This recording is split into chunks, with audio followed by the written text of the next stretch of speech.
Okay, this video is basically just to go through this section, or a little bit of this section on the playlist. So argumentative writing, kind of the introduction, and also we'll give you some helpful hints and ways to navigate this mystery game that we're going to be doing. So the first things first, just a couple helpful hints. First thing, you will see that Be a Detective Scavenger Hunt is linked here. You'll find the information for that in the scavenger hunt, so I don't need to go through that with you guys. The second thing that's listed here is the background information that you're going to need. And I'm just pulling this up to show you guys that there is audio for this, so everything that you have is going to be easily accessible to you because you can listen to it and watch the video and actually read through it that way. So you might need headphones for that. That's going to be the same thing for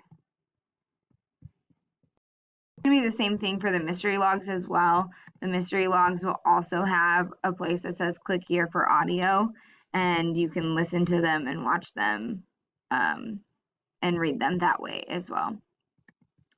So that's the first helpful hint, is that you'll have audio for everything. The second thing is for the mystery logs, you don't necessarily need to go in order for the mystery logs if you don't want to. If you want to go backwards, if you want to start in the middle, I don't know, maybe you really want to start with a certain teacher that you see, that's totally fine. It doesn't matter to me. So when you see where they're listed, like mystery log 1 is listed in this week, then it doesn't necessarily mean you have to do mystery log 1.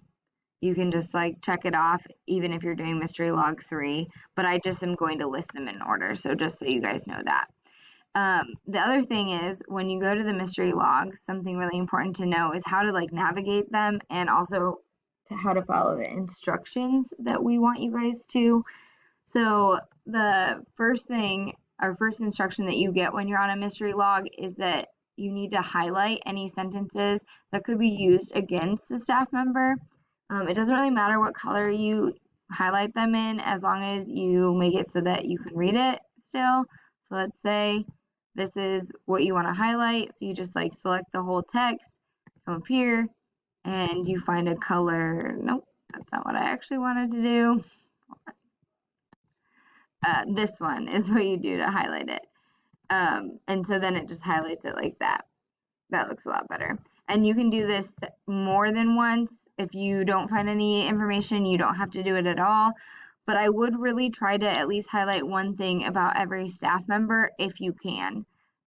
For some, not necessarily saying it's Mr. Bringle, but for some, there are a ton of things that you should highlight because there's some red flags throughout their interviews or their testimonies.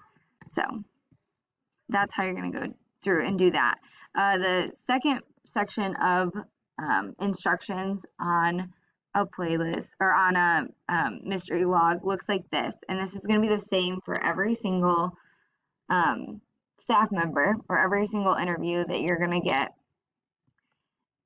Basically, there's 3 different columns. It doesn't matter which order you fill them out in, but you need to fill them out, and you need to fill them out as best you can. This will really help you later.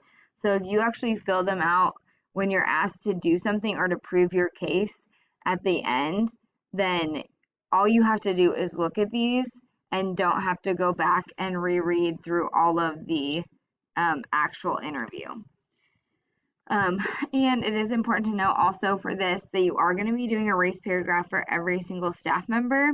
So if you don't think, or if you think that Mr. Bringle is guilty, then you're going to say, I think that Mr. Bringle is guilty because blank. If you don't think that person is guilty, then you're obviously going to say, I do not think that blank is guilty because. So you're going to do that, and it has to be in complete sentences. You are more than welcome for this race paragraph because this is really what your teachers are going to focus on, because we need to know that you can do this, especially because when you prove your case, you're going to have to do this more than once. We're going to be looking to see if you know how to put your race paragraph together. You are more than welcome to look back at your notes. So the notes over restate and answer, if you need to figure out how to do that. If you need to find some sentence stems or sentence starters for how to cite text evidence or to explain your evidence, then go back and look in your ELA notebook or wherever you have found those sentence starters and actually use them. So for that, I just wanted to make sure that you guys knew you could use your notes. If you have any questions about how to navigate or how we really want you guys to fill out these mystery logs, then ask somebody next to you. If they don't know or if they didn't understand, then raise your hand and a teacher will come and help you. Good luck on trying to figure out who did it.